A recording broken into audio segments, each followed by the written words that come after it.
modifies them for children with disabilities to use for exploration and play. And I'll tell you a little bit more about that, but that's sort of the overarching kind of theme behind the whole presentation here. So just a quick outline, do a few acknowledgments, tell you a little bit more about my background, talk just briefly about feminist punk rock, and I promise it comes back into... Oh, I'm totally holding you to this. I will, I promise. I figured out a way to do it. And then I'll tell you about some few of our research projects that we've had that's in the past and that we're kind of ongoing currently here at OSU. So just some quick acknowledgements. This is sort of the Delaware lab where I came from most recently. So my PhD is in kinesiology from Auburn University, and then I did a 2-year postdoc with Cole Galloway at the University of Delaware, and he is the founder of the Go Baby Go program. And so my dissertation work was really focused on physical education and teaching 2nd grade students motor skills and seeing how that influenced the way they engage in physical activity. And so from that world, I transitioned to a very different world of infants and toddlers with disabilities and focusing on early power. So this is just sort of to acknowledge that at Delaware Lab, we'll talk a little bit more about a few of these people along the way, but just wanted to quick acknowledgement there. So is anyone familiar with the band Bikini Kill? No? Okay, perfect. Oh, there we go. All right, perfect. Time and women's studies. Well, we'll show just a brief clip, and you'll get a little bit of what they're like. This is also my sound test for the rest of the videos.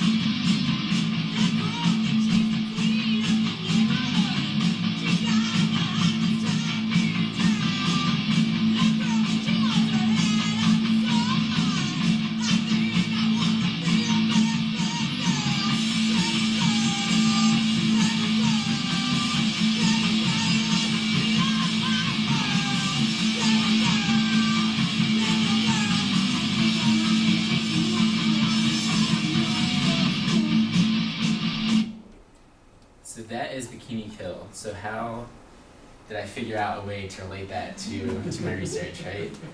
So there's a really great documentary called The Punk Singer, which is all about Kathleen Hanna, the lead singer of that band. And one of the most interesting aspects of this documentary was that she started this movement called Girls to the Front. And so what it was during their punk rock shows, they had a safe space for women to engage in a mosh pit and those aggressive behaviors that you often see at punk concerts. And all the guys had to go to the back. And the whole point was to make a safe space for women. And so as a person who has gone to concerts for a long time, and as a male, it was something that I just never thought about in my life. It was never an issue for me. And so it was just this huge blind spot that just kind of opened up to me and my own experiences. And so I think it's important to acknowledge my own blind spots as a researcher, because I'm often talking to pediatric clinicians in the form of physical therapists and occupational therapists. And so I always have to tell them that I'm not a clinician, I'm not a physical therapist. Otherwise, they will talk to me like I am. I'm really good at smiling and nodding, but it's just an acknowledgement I like to kind of throw out there on top. I'm also not a parent yet. I have plenty of experience of being a son, but not experience in being a parent yet. And so I certainly also don't have any children with disabilities. And so a lot of the research that we focus on is with children with disabilities. And we talk a lot about their daily life, and we try to do things to encourage different kinds of behaviors. But it's all from a perspective of, I don't know anything. I don't know what it's like to be a parent with a child with a disability. And so just keeping in mind that that's sort of the perspective we're coming from, and just acknowledging that so that when I talk about these different research projects that you just sort of have a little background of kind of where I'm coming from. So one question that I had when I came to the University of Delaware as a postdoc was, what's the gold standard of behaviors that we're shooting for in terms of typically developing children and working with children with disabilities? So most often we measure our children with disabilities on some dependent variable at pre-intervention, provide them with an intervention, and then we almost always see significant gains in whatever variable it is that we looked at. And there's a reason for that. We design our experiments and our interventions to work. They're based on theory, practice, experience. But one question that I didn't know was how much are we actually closing the gap between children with disabilities and those that are typical? Are our interventions getting them relatively close to what typically developing children are doing? Or is there still quite a big gap between those two groups? And so that was kind of the launching point for some of this initial research that I'll tell you about. But that is after you see just a brief video of what toddlers look like during a typical day, just in case you haven't seen them recently.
So one word that comes to mind when I look at this video is they're insane, right? They are insane little They're humans. just active. Exactly. Active. That's no.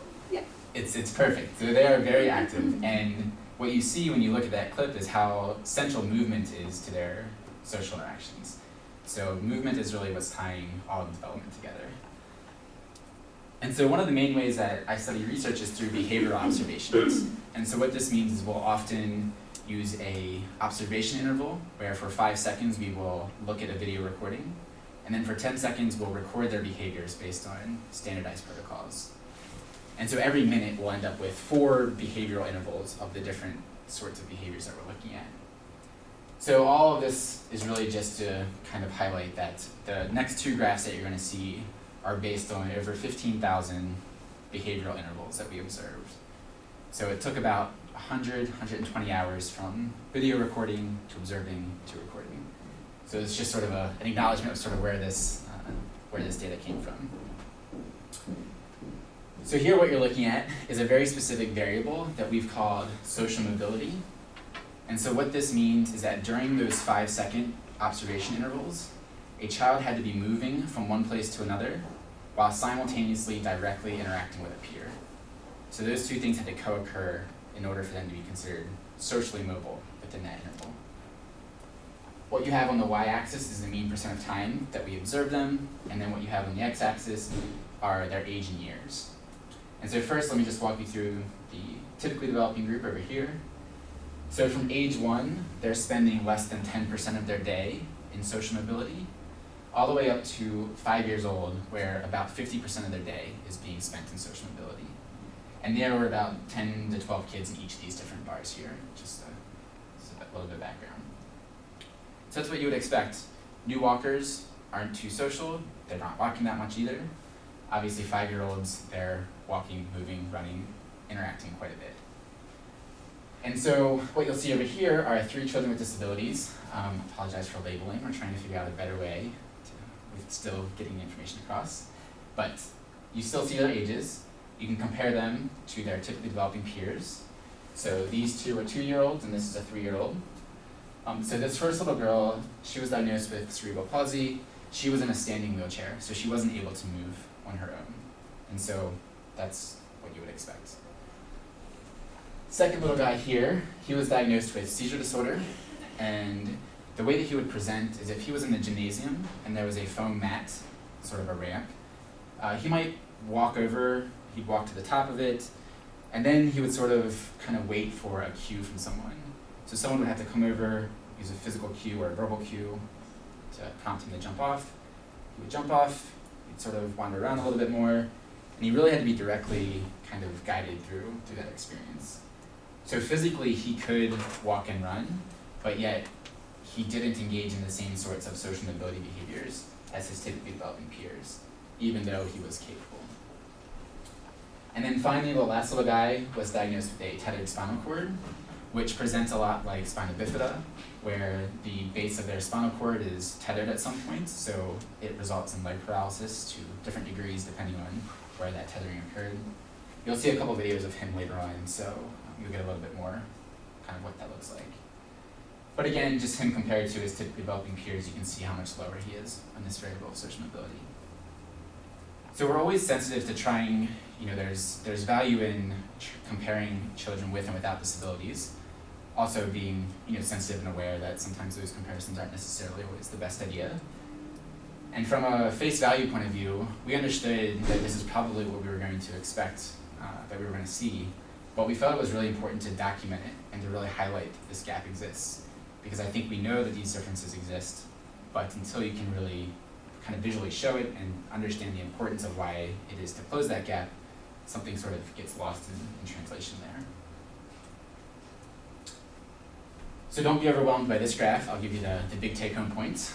The only thing that this is showing differently is the same data, but now every individual child's data is demonstrated and displayed in this bar with random IDs, but except for their first characters representing their age. And so what you would expect, this is still social mobility, you'd expect the 1, 2, and 3-year-olds down at the left end of the graph, not engaging in much social mobility, and the 4 and 5-year-olds to be up towards the right-hand side, meaning they're engaging in more social mobility. Generally, that's what you see, except for there are a few outliers here. There's a 4-year-old, a 4-year-old, 3-year-old, 3, 4, 4, really before the kind of 3, 4s, and 5s take over. And so what was really interesting about this was that we, by the time we put those 100 hours in to actually get those graphs, about a year had elapsed from the time we did the study to that point. So we emailed the research coordinator at the Early Learning Center, and we said, hey, don't tell us any diagnoses or anything specific, but here are a few of our IDs. Can you just tell us if they ended up being diagnosed with anything, just as a broad level? Did something else happen that we weren't aware about? So most interestingly, I think, is that the answer was no, was that none of those children were diagnosed with anything at any point when they were in their child care system. And so it was just a good sort of lesson from working with kids that, of course, they're all different, right? There's individual differences is a big key take home in our research with children. And then even though we're sort of embedded in it, we're constantly reminded of that principle in our own. I'm going to skip this graph and just move on to this one. So I think the main mission really of our lab is to try to encourage children with disabilities to be not just engaged in the positive behaviors of child development, but also to be troublemakers just like their typical peers.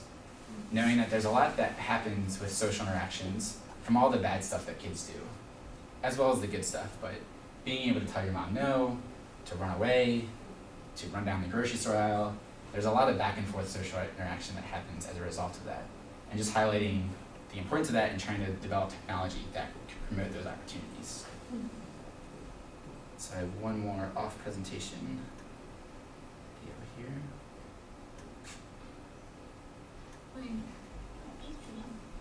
No.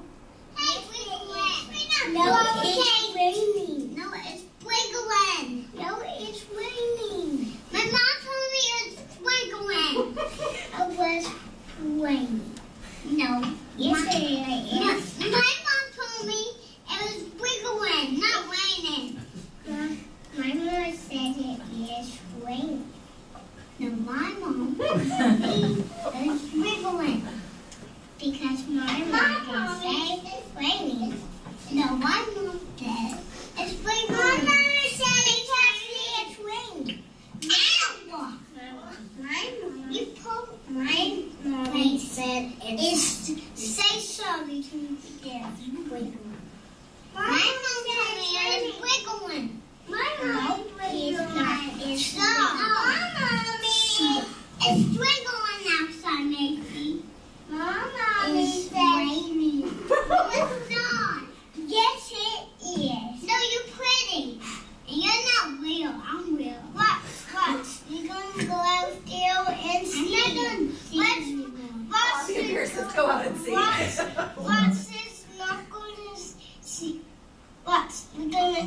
I'm feeling wrong. It was just raining. Because it's raining. No, it's not. It's just rain. It's just raining. Ow. It's just raining. Look, it's raining. You broke my heart. Oh. You broke my heart. Turn around and I'm going to get honey. Honey and her kid ugly tail. She broke my heart. It starts that young for guys, apparently, right? Like the mediator girl on the I know. Empathy, just super high empathy, and calm down. Yeah, You're still wrong, but. but I'll try to make you feel better. Well, that's what I like about that clip is because there's two big things. One, they're twins, and then individual differences. Arbitrator, aggressor, I call her. So even within twins, there was individual differences within that context. And then even just when you look at the physical movement of the ability for the girl to reach and just poke him, and how much that initiated this back and forth conversational turn. And it didn't take much movement, but that was important, and that is what triggered that. So again, just trying to have everyone be troublemaking within some maybe acceptable range. So I'll give you the 30-second version of where the research came from early power and mobility research. So power and mobility refers to any technology that allows and assists in movement and is powered by some sort of switch or activation. So it really started in 1983. Charlene Butler was a special education teacher, and she put toddlers with disabilities in motorized power chairs. And what she found was that those toddlers could learn how to drive and that they benefited developmentally from it across a variety of domains: cognition, social, language. So from that, there were a few research studies in the 90s that sort of replicated her work, but there really wasn't a research lab that sort of systematically tried to go after this topic until Cole Galloway's lab in the early 2000s. She was a little late on publishing that, but the work was early to mid 2000s.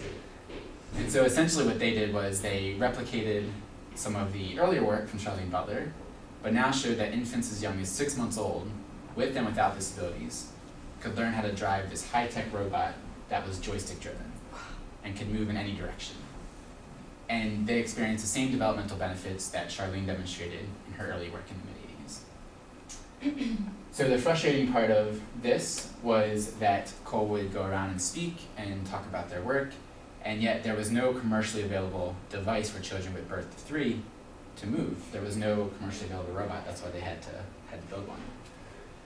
And so their initial thought, it was actually a high school student who was doing a summer internship in the lab in, I believe, the summer of 2011. And the idea was to go to Toys R Us and to get some inspiration from these plastic-based devices for how to design the next generation of power and mobility. And then they very quickly realized the hard work's been done, why don't we just take those off the shelf and add the little pieces that we need, and then we have this new device. So that's really where the project of Go Baby Go came to be, and it really resulted in, for about $200 now, children from birth to 3 can have access to this early power and mobility device. And the reason why that birth to 3 is important is because of all the research that has been shown beforehand to those benefits, but also, again, that there isn't simply another device that's available.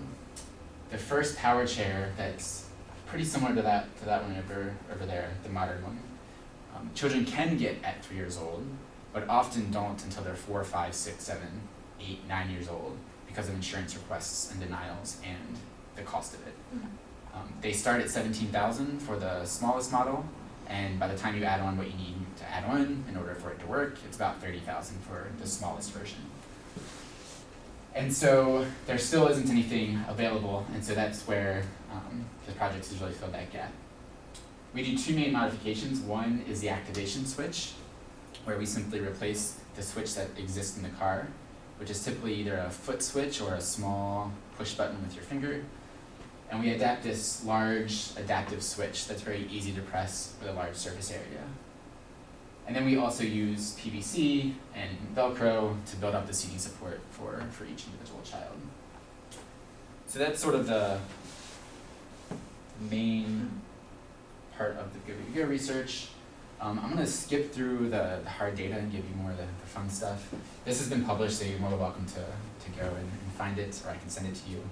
Essentially what this was, though, it was a 13-month-old infant with Down syndrome who was given access to a car.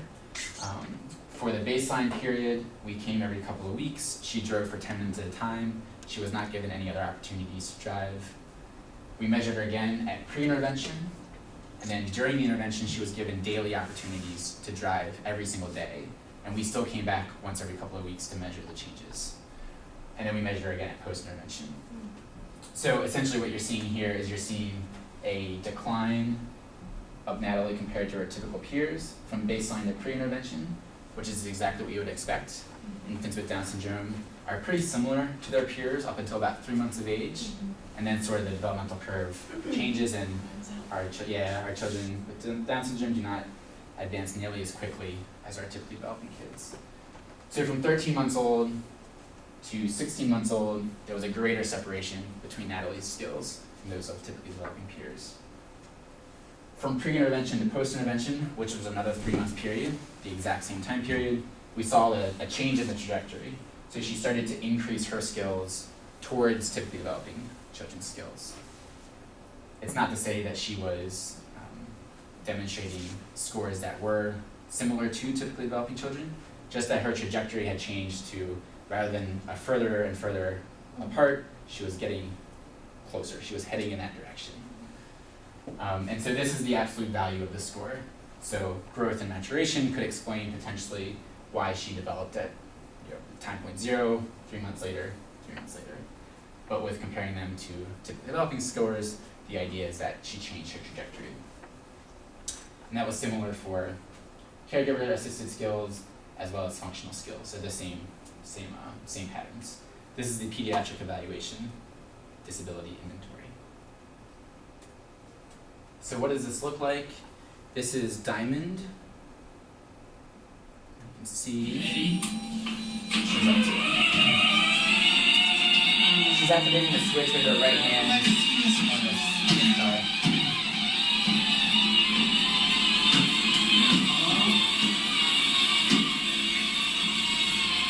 She loves looking at the scenery, the sights.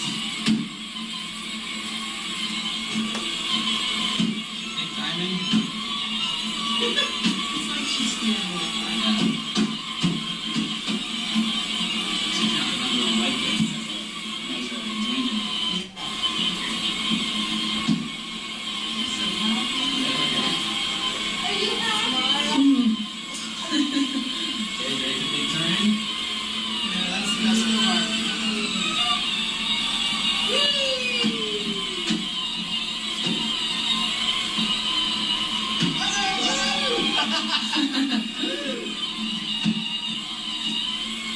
Is she ready to steer right here soon? She's trying to. She's trying to, Yeah, okay. she's trying to. Yep. She hasn't quite got it yet, but she's trying to. Yep. So this video is great for a lot of different reasons. So this is the one that changed my view of physical activity. So coming from the kinesiology world, a lot of emphasis is placed on moderate to vigorous physical activity for the intensity, for the health benefits. Yet for our children with disabilities who aren't able to engage in intense enough physical activity to reach those same benefits, they don't necessarily always reach that moderate to vigorous level throughout their daily life. But you can see her, she was independently sitting at this time, but was not standing or walking. You could see her increased movement while in the car. You can imagine with her trunk sway, her head sway, her leg kicking with excitement. And so she was really the one that kind of reshaped how I viewed physical activity. You also heard the clinician say she loves looking at the scenery. And so this is essentially the foundation of all of this work, is from developmental psychology that has placed an emphasis and done research studies on when children have access to active exploration, it's a very different experience than having passive exploration. And so you hear that clinician reinforce that idea.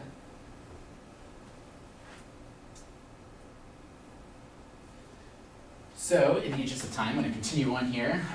This is sort of the next generation of our studies with the radon cars. We have a National Institutes of Health R21 study that has funded I'm site PI here, so Cole got it at Delaware, and I brought a little bit of it here to continue the work.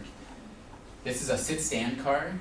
So now infants with Down syndrome who are typically delayed in their onset of walking at about 24 months of age. There have been a lot of treadmill training studies that have shown that at 10 months of age, if you put them on a treadmill and you support them, and they walk for about 40 minutes a week, starting at 10 months, you can decrease their onset of walking to about 19 months. So pretty effective intervention. So we're trying to replicate those group of studies in now a ride-on car, where there's a seated mode where a child can still reach out and hit the switch, but there's also a standing mode where the standing switch is embedded underneath the seat, and they have to pull themselves out from sit to stand in order to turn the car on if they want to use it and have fun with their friends. You'll see a couple of videos of that.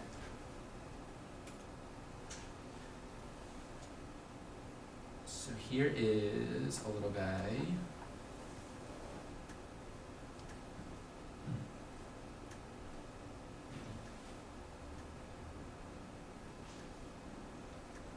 We'll skip that one actually. Let's get right to this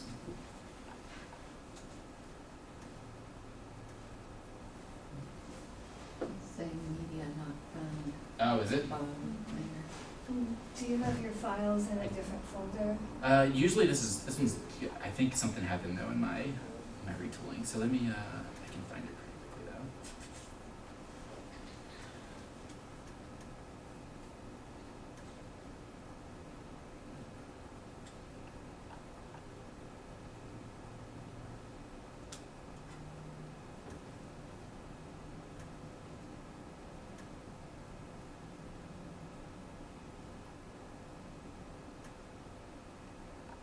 This is it.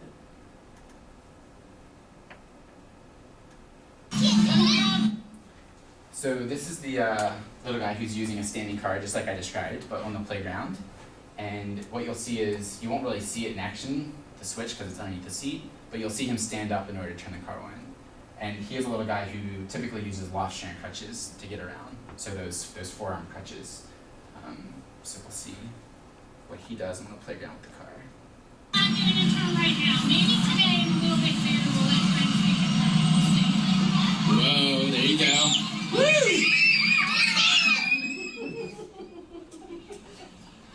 First day, everybody got a ride. It was 30 seconds each at first, and then I realized preschoolers don't know time. They got about a 5-second ride. There was about 100 kids on the playground. Get in front, right? There you go. What's up, dude? How you doing?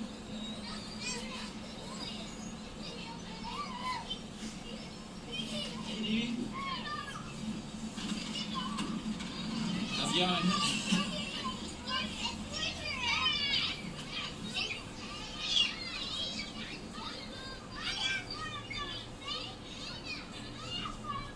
Up, guys. About to yell at them, so. So this is him using the standing car on the playground, and so we also did a study with him. So what we looked at directly were his social interactions. And so everything, the y-axis is still mean % of time observed. The important part that we'll look at here is peer interaction, so direct peer interaction, as well as teacher interaction. And now because we did that first study, we have his typically developing peers to compare to. So this blue bar is the amount of, Oh, sorry. no, it's fine. Yeah. So the blue bar is typically developing children. The X is little guy using loft strand crutches, and the green bar is him using his standing car on the playground.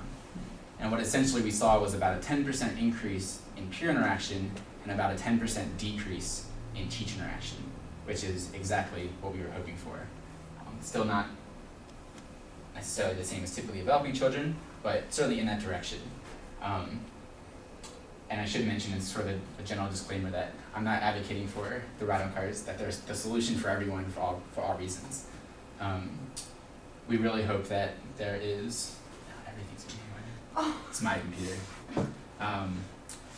We really think that it's going to be an exploration package of devices that might be able to help get us to that typical level. So there might be a ride-on car, there might be a body weight support harness system that's embedded in the home where support can be given to move throughout. It might be plastic-based exoskeletons to help with upper extremity function, and maybe it's going to take a combination of all these different devices to get to sort of that top level there.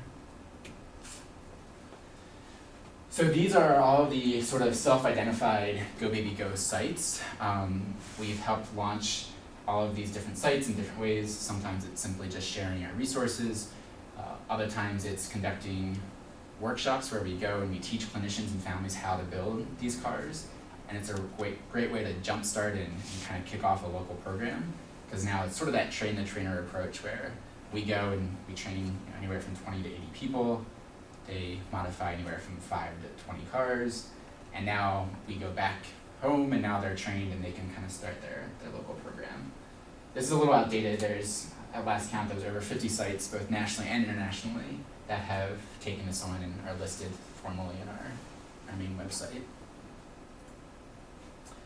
So sort of where are we at here at Oregon State? So we do have a undergraduate club that has been really fundamental in getting this sort of up and running.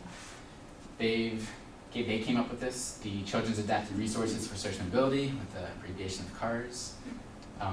They meet in the women's building.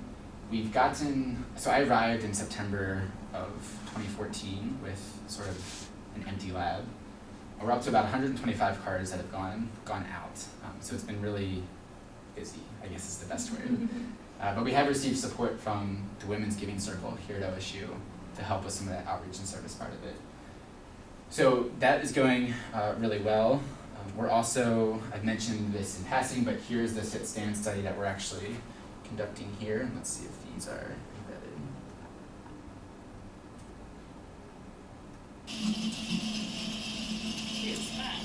So this is a little guy using the seated version. You see his right arm clutching that white switch to make it go. Nice job, buddy.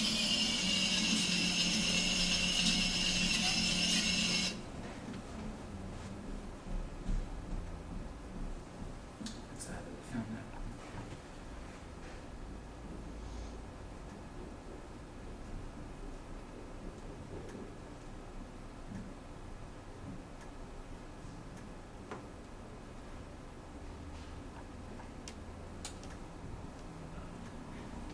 I'll open up my email and I'll grab it really quickly once we're right through. Sorry about that. Not fully cooperating with me today. The other study that we have that's launched currently is the inclusive playgroup that we're calling it.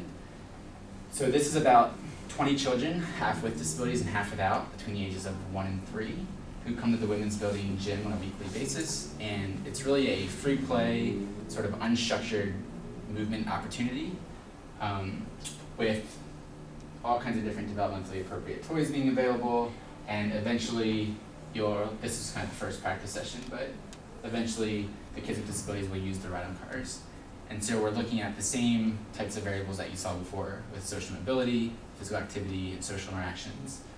This is the view from a GoPro camera, which is up top in the rafters of the women's building gym, with the idea that across sessions and comparing groups, we'll be able to track each child's movement throughout the play space, and we'll be able to get a distance traveled, because we know these are 2 feet by 2 feet squares, as well as the proximity to other children as well. Nice. So it should be a really interesting, the trick now is sort of how to capture that data through undergraduates, sort of tracing it or getting a computer program to help, or what that exactly looks like. We're still figuring out a little bit. So there are a few other projects. One, we're doing a national survey, actually with Dr. Bogart here, looking at caregivers' perceptions of early power mobility use. That will include standard power chairs compared to the ride-on cars that children have received through Go Baby Go, as well as caregivers' self-efficacy and their disability orientation as well. So we hope that that's a pretty large sample and not necessarily representative, but targeted sort of effort to understand more about what we're tapping into with the cars. We're also getting deep into engineering collaborations. I have now 2 mechanical engineering capstone projects that are being launched just a couple of weeks ago, with both teams working in parallel on a throwing device for the ride-on cars. So what that'll look like is, a lot of times when you look at least my experience in physical education in this rural school in Alabama, there was a child with a disability there, and in the power chair, what you typically will see is, an adult holding a ball, kind of going up to that student, sort of throwing the ball for them, pushing them, going and picking up the ball, where everything we know about active versus passive would tell us that's not necessarily the ideal experience. And so this throwing device, they're doing two different options, a high-tech, sort of high-cost, more fun version, for the engineering students, more fun, and then a low-cost, low-tech version that will be able to be placed on the ride-on cars easily for under $100, that'll somehow mimic the skill of throwing in a way to try to give them active control over that fundamental movement skill that we typically see in PE. So that's really exciting. We've had a few meetings already with the two groups, and they're kind of off and running and drawing sketches and getting good with it. The other thing that we'd like to do eventually is to connect with Dr. Bill Smart in engineering in the robotics PhD program, and he has a student who's working on interfacing a Raspberry Pi with our ride-on cars. So a Raspberry Pi is just a $35, essentially a computer that you can interface with the switch. So what the ideal situation is, and they tell me it's very easy to do, not easy for me, but easy for them, is that if you interface it with the switch, you'll be able to get the number of switch activations as well as the time and duration that it was activated for. So you can get the real world use of how these cars are being used in the home. And so that's also hopefully going to be linked with some sort of iPhone app perhaps, so that it'll wirelessly send the data back to us somehow. Those Raspberry Pis have Wi-Fi capabilities already built into them. So it's a kind of exciting kind of real world data project. And then the last project is we're continuing to look at playgrounds. This was something that we developed in my last term at Delaware, and they've replicated it here. We're trying to figure out different playground sort of structures that can encourage social mobility with and without disabilities.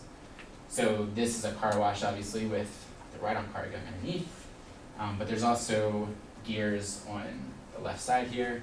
So a typical child can stand next to it, crank the gears, it makes the car wash work as our child with disability is traveling underneath it. And so trying to figure out kind of creative ways to design toys and equipment and structures that can bring those two groups of children together.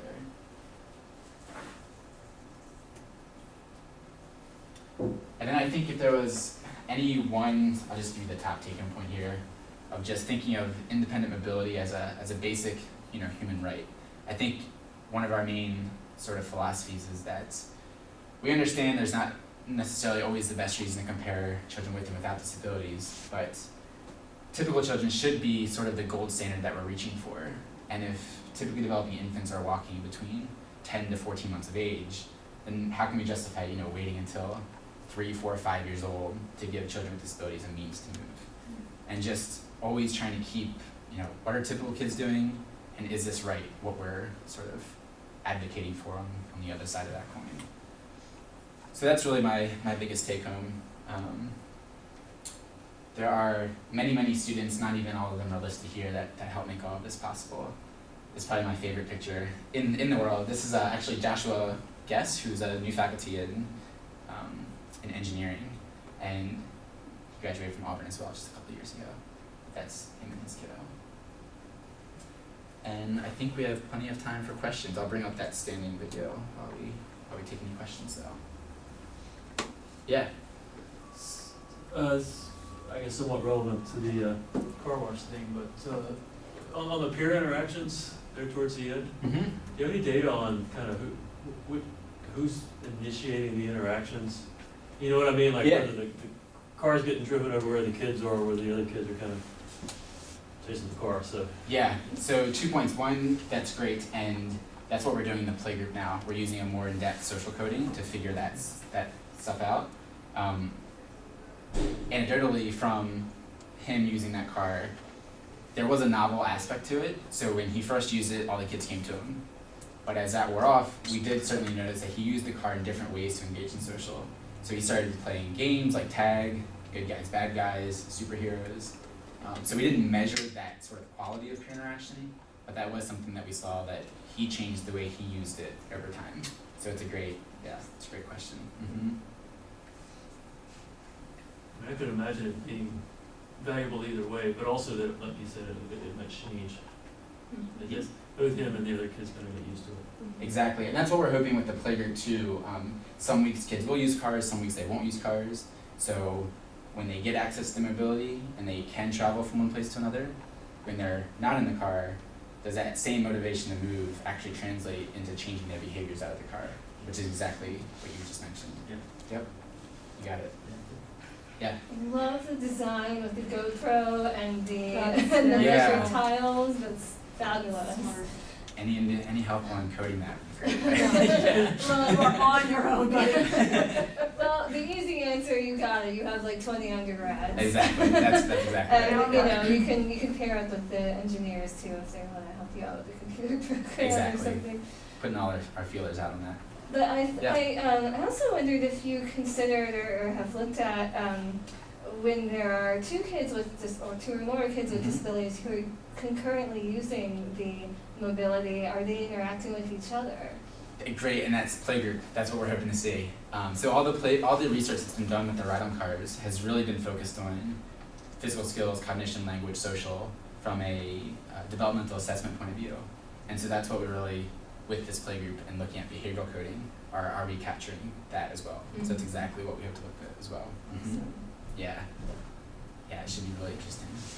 Yeah, I'm sorry. Finish on this. My initial thought is that to interact when you're using a ride-on car, if it's one person with disability and one person without, the interpersonal space would be closer, right? Mhm. But if there are two kids using ride-on cars, you can't get that close to each other, and it would be hard to touch one another and Right. things like that. So I wonder if that proximity effect would alter anything. Yeah, and that's where you would hope maybe that if they can't get that close in the cars, but they get closer out of the cars, maybe they're motivated to get however they can. Most of our kids have some movement ability. So yeah, it's a great question. Yeah. You're in the car, you can get poked in the heart. That's right. Got a shield situation. Broken hearts. Yeah. That's right.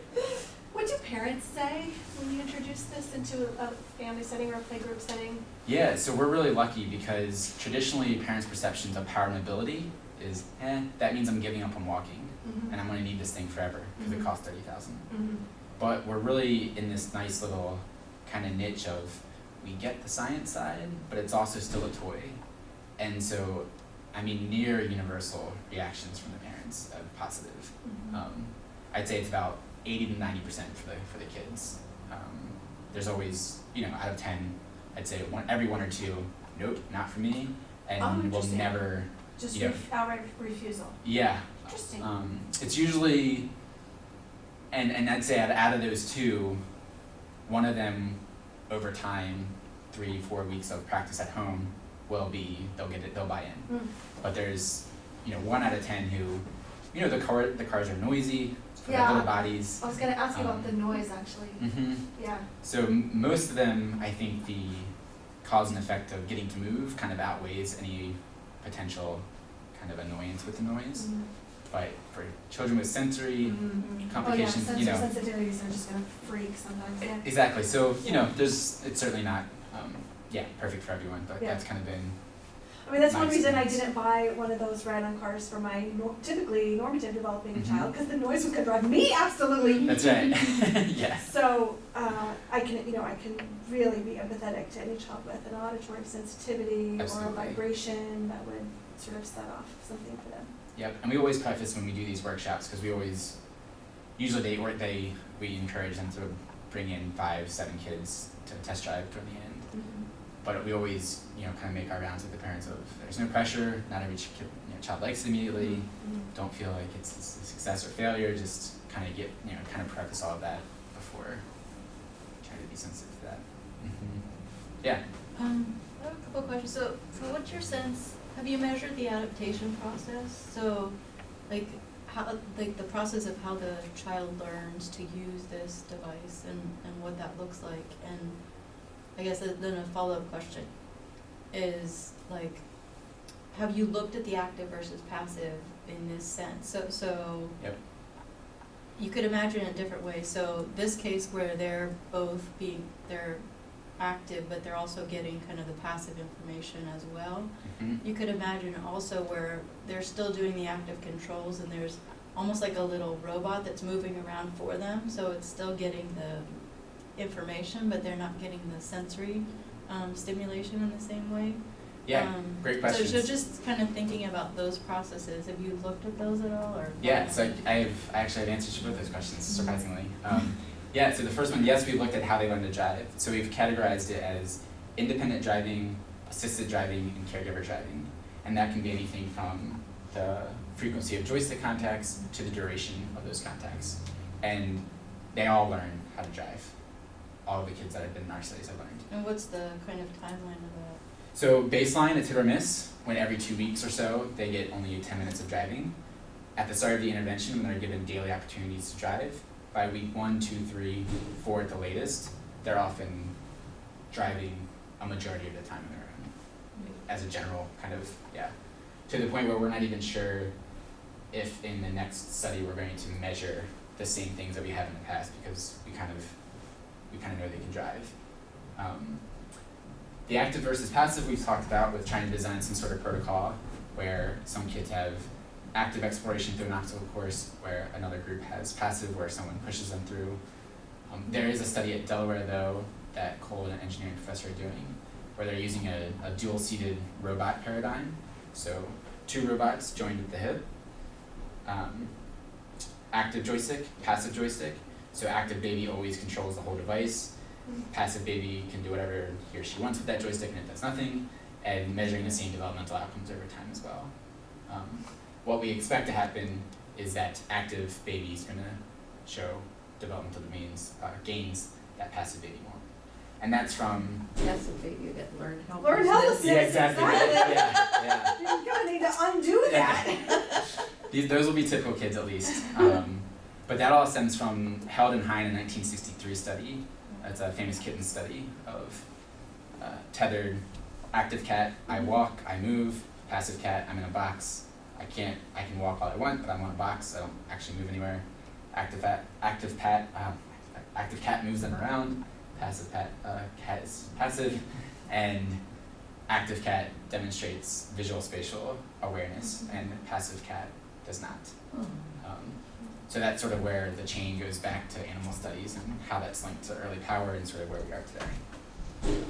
And then what about, do they get upset then when they're taken out of the car? So that, I mean, does it create a dependence in a way where they always want to be with the car? So so only to the extent that any child wants to play with a toy that they like. They don't depend on it in a way of, I have to use the car to move and I won't move unless I'm in the car. We've never seen that, and there's, just like language, of learning multiple languages at the same time as a young child, or a sign language, although you might be somewhat, not delayed, you might learn at a somewhat slower rate, both of them at the same time, you still reach proficiency in both of them rather quickly. So it's the same sort of idea. So I would say no dependence on it in terms of as a means for exploration, just as a fun toy that I want to get back in that thing, which has happened. Yeah. What about the other kids' reactions to, apart from wanting to ride the car themselves? Yeah. How do they take to it? Yeah. So that's pretty much it. And what do you say to them in explanation when you introduce this one child who's getting this car? Yeah. So that's been you must be a parent. That's been the parent question No. for this paper. Yeah. Okay. So we're working with. Just a cat parent. That's it counts. You don't tether your cat.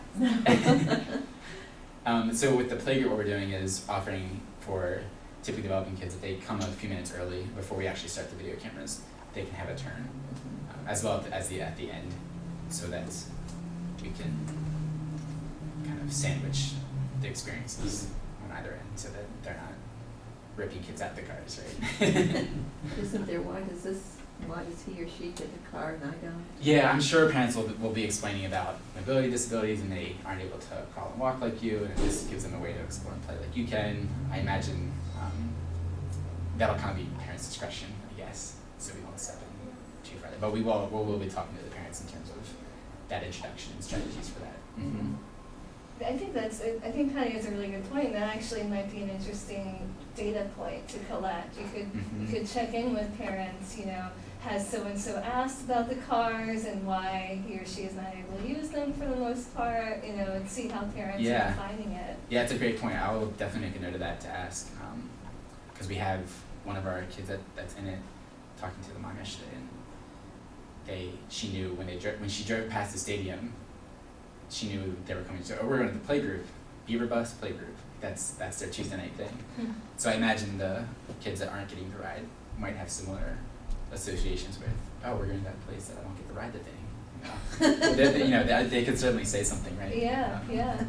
And then, you know, opportunities for intervention in the future. I'd love to see what would happen if you actually chose to coach parents to say one thing or another, you know, present different disability model. Absolutely.